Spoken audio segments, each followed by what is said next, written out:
وأقيموا الوزن بالقسط ولا تخسروا الميزان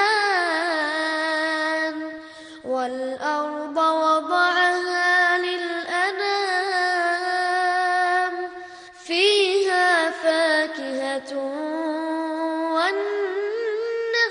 ذات الأكمام والحب ذو العصف والريحان فبأي آلاء ربكما تكذبان خلق الإنسان